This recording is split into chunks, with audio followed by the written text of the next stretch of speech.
Olá, pessoal. Sejam bem-vindos a mais uma aula de língua portuguesa. Hoje daremos início a um novo conteúdo. Hoje vamos tratar de gêneros literários. No entanto, antes de chegarmos ao ponto, vamos rever alguns conceitos. Primeiramente, vamos rever o conceito de tipos de texto. O que seriam tipos de texto ou tipologia textual? A tipologia textual se relaciona com a estrutura, o conteúdo e a forma como um texto se apresenta. E os 4 principais tipos que abordaremos são os seguintes. Primeiramente, o texto narrativo. Ele conta uma história, possui personagens, enredo, tempo e espaço.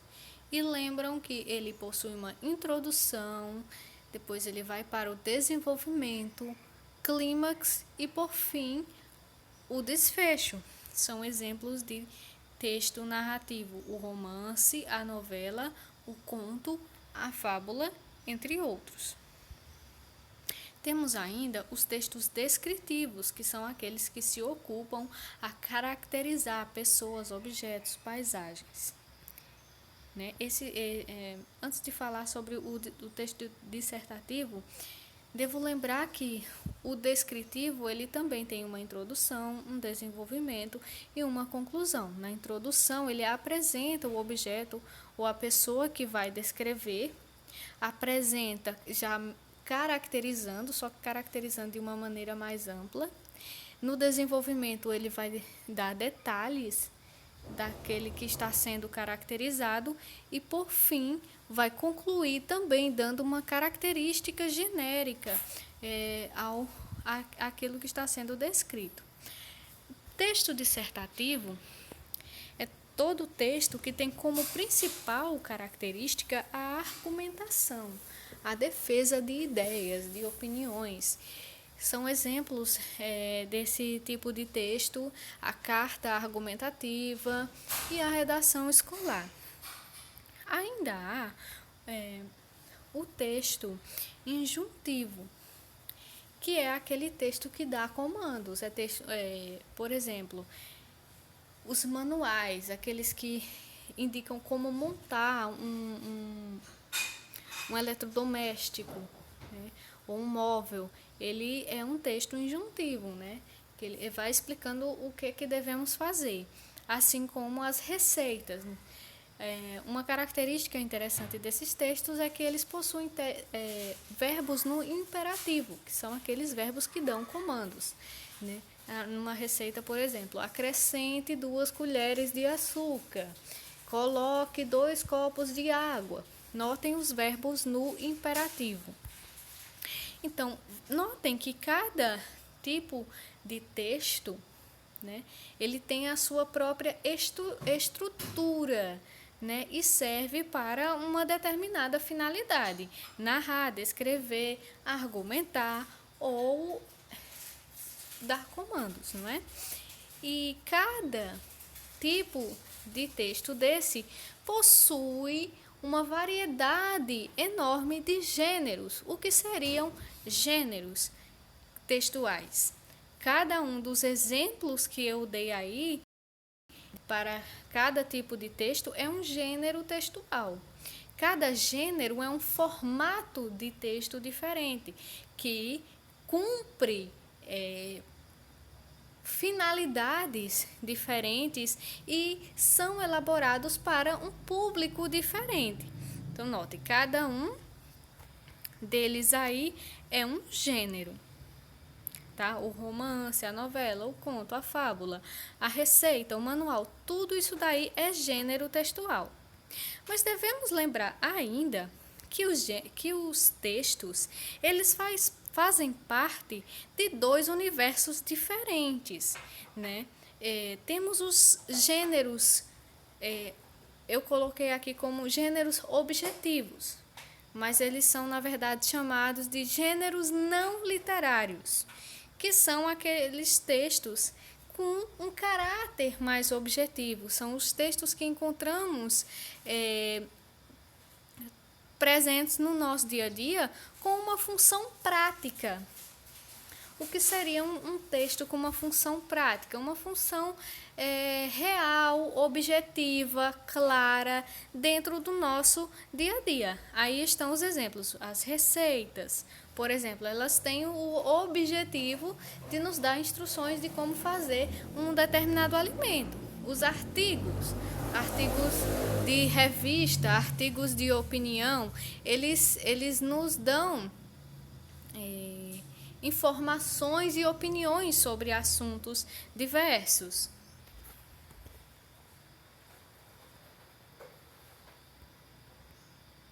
Deu uma falhada aqui no slide. Então, todos esses aqui, eles cumprem uma função bem clara, bem objetiva e tem uma linguagem também muito clara, muito direta, que não nos deixa dúvidas sobre o que o autor pretende. Já o outro universo de textos que existe é o universo em que há os gêneros literários, né? São exemplos desses gêneros literários as fábulas, os contos, os romances, os poemas, as peças teatrais, as óperas. E o que são esses textos? São textos que cumprem outro tipo de finalidade. São textos que servem para mexer com a nossa imaginação, servem para mexer com os nossos ânimos, com os nossos sentimentos, para nos envolver de uma forma lúdica, né? Então, notem, tem uma finalidade diferente dos textos não literários, que eles são práticos, eles são para o nosso aprendizado e nossa informação, para nos dar suporte às mais diversas ações do nosso cotidiano. Já os gêneros literários, eles são para mexer com uma dimensão emocional e espiritual do ser humano. Então, temos os gêneros que fazem parte de um e de outro universo. E hoje vamos ver os gêneros que pertencem ao universo da literatura. O primeiro deles, primeiramente, vamos saber o que são esses, de onde vem essa classificação de gêneros literários. Acompanhem o texto que está na tela. Platão e Aristóteles, na Grécia Antiga, lá pelo século III a.C., já refletiam sobre as características dos textos literários e as funções que esses textos desempenhavam socialmente. Olha, veja, isso é uma característica importante dos gêneros. Cada gênero ele cumpre uma função social diferente. Ele serve para atingir um público diferente e ele dá uma informação, ele passa uma mensagem de um modo diferente. Então, o Platão e o Aristóteles, que eram dois filósofos da antiguidade grega, eles já refletiam sobre o papel desempenhado pelos gêneros literários. E entre elas destacavam o papel da literatura como uma imitação da realidade humana. Para esses dois pensadores, a literatura, ela faz uma imitação da realidade humana. Da concepção clássica desses pensadores, surgiu uma divisão dos textos literários em 3 gêneros básicos que imitariam a vida, diferenciando-se entre si pelos meios utilizados para realizar essa imitação. São eles os gêneros dramático, lírico e épico. Atualmente, essa classificação é questionada por estudiosos, pois, com o passar do tempo, novos gêneros literários surgiram e gêneros literários antigos se renovaram. Vale a pena, no entanto, conhecê-la, pois ela serviu de base para os estudos posteriores sobre os gêneros literários. Então, o que é o gênero dramático? O gênero dramático é representado essencialmente por textos teatrais e se subdivide em tragédia e comédia. Vale ressaltar que a tragédia e a comédia também surgiram ainda na antiguidade grega. Os gregos antigos já utilizavam o teatro como uma forma de homenagear seus deuses. Isso a princípio, né? Com o tempo foram, de fato, encenando cenas do cotidiano. E aí criaram esses dois gêneros teatrais básicos, que é a tragédia e a comédia. A tragédia, ela sempre traz uma história que tem um final trágico, enquanto que a comédia, ela tem como objetivo causar o riso na plateia. A tragédia, ela pretende fazer com que a plateia reflita sobre algum tema, enquanto que a comédia, ela é mesmo para a diversão. De maneira resumida, pode-se considerar que essas duas formas de composição se diferenciam pelo tipo de ação praticada pelas personagens. As peças em que são retratadas personagens de caráter elevado, em comparação com os dos homens comuns, são classificadas como tragédias. Né? Sempre tem os personagens heróicos, aqueles que têm qualidades acima da média das pessoas, isso para que provoque a reflexão na plateia. Enquanto aquelas em que são retratadas personagens de caráter inferior ao dos homens comuns são classificadas como comédias. Na verdade, nas comédias são encenadas situações bem cotidianas de um modo que elas pareçam bem ridículas para provocar o máximo de riso na plateia. Nas composições do gênero dramático, não há interferência de narrador. Assim, as personagens agem por elas mesmas em uma imitação mais direta da realidade. Resumindo, o gênero dramático é aquele que é construído para ser encenado por atores. Então, um texto do gênero dramático é aquele que é feito para a dramatização. Temos aqui um exemplo clássico, um trechinho de Romeu e Julieta, do grande escritor inglês William Shakespeare. Isso é um dos clássicos da literatura mundial e esse trechinho aqui, então, é um dos mais replicados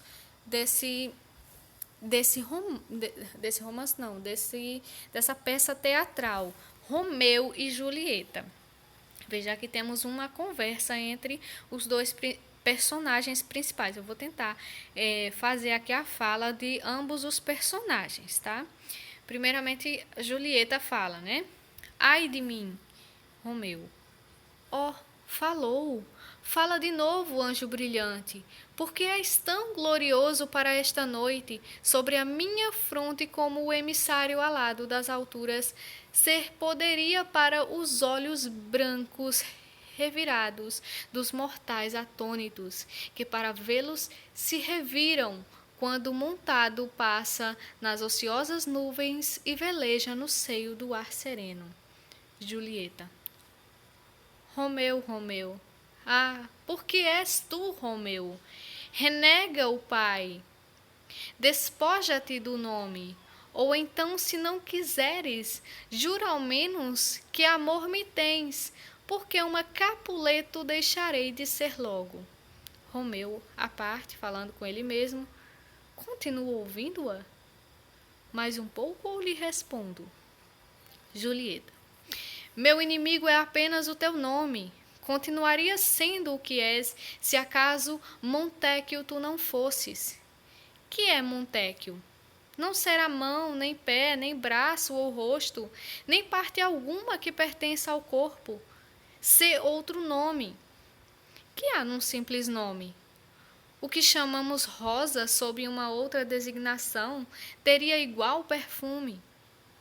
Assim, Romeu, se não tivesse o nome de Romeu, conservara a tão preciosa perfeição que dele é sem esse nome. Romeu, risca teu nome, e em troca dele, que não é parte alguma de ti mesmo, fica comigo inteira. Então veja, isso é um trecho de uma peça. Esse texto ele foi escrito lá no século XVI pelo grande escritor William Shakespeare para ser ensinada por atores. E notem que aqui não há a presença de nenhum narrador. Aqui há a fala que deve ser executada pelos personagens em cena, que devem agir de acordo com o que foi pensado também pelo escritor, né? E assim montar todo um enredo e passar uma história para o público. O outro gênero literário que vamos ver hoje é o gênero lírico. Nas composições do gênero lírico não há personagens. E o poeta se expressa na voz de um eu lírico que fala de suas emoções e impressões sobre o mundo. Em geral, essas composições exploram efeitos sonoros, tais como repetição, ritmo e a musicalidade das palavras. No poema lírico abaixo, que no caso não é abaixo, né? Na sequência, por exemplo, a repetição das palavras que e como no início dos versos contribui para dar ritmo ao poema, enquanto a repetição do som S confere a música ao texto. Então, que seria o gênero lírico. Resumidamente, são poemas ou textos em prosa que têm caráter de poesia. Tem toda essa expressividade na linguagem, o uso de figuras de linguagem que dão ao texto mais emoção, mais expressão. E vamos ver o exemplo referido. Que as barcaças do tempo me devolvam a primitiva urna de palavras, que me devolvam a ti o teu rosto, como desde sempre o conheci. Pergunte, mas cintilando de vida renovado, como se o sol e o rosto caminhassem, porque vinha de uma luz do outro. Que me devolvam à noite o espaço de me sentir tão vasta e pertencida, como se águas e madeiras de todas as barcaças se fizessem matéria rediviva, adolescência e mito, que eu te devolva à fonte do meu primeiro grito.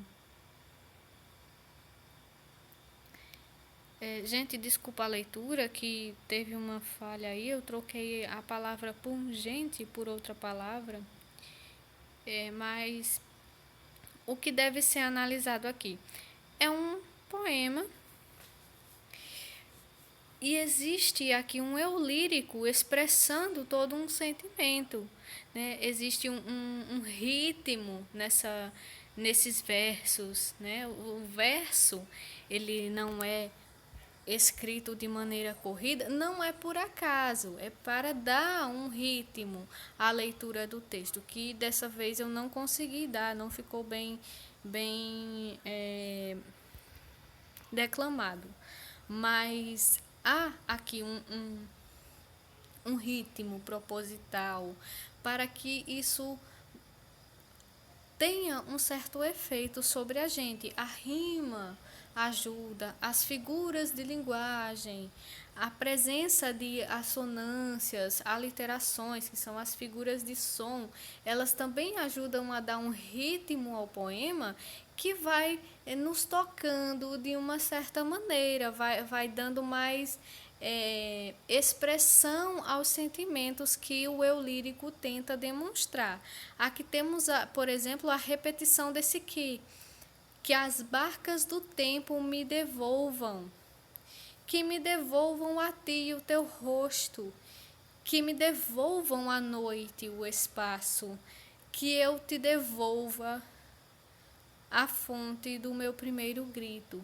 Esse que, ele marca os versos que apontam para o desejo desse eu lírico, o que é que ele deseja ter de volta, né?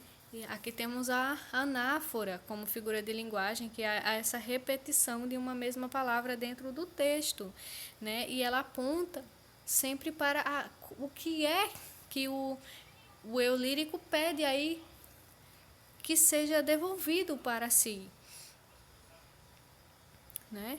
Há toda uma emoção envolvida nesse texto.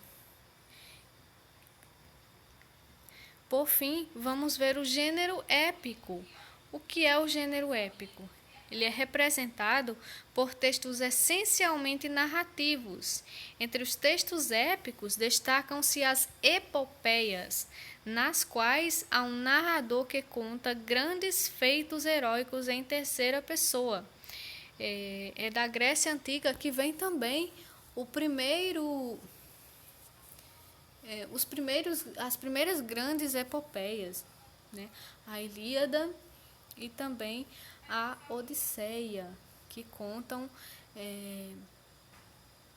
o retorno para a casa dos heróis, do herói, melhor dizendo, da Guerra de Troia. A Odisseia, ele é um texto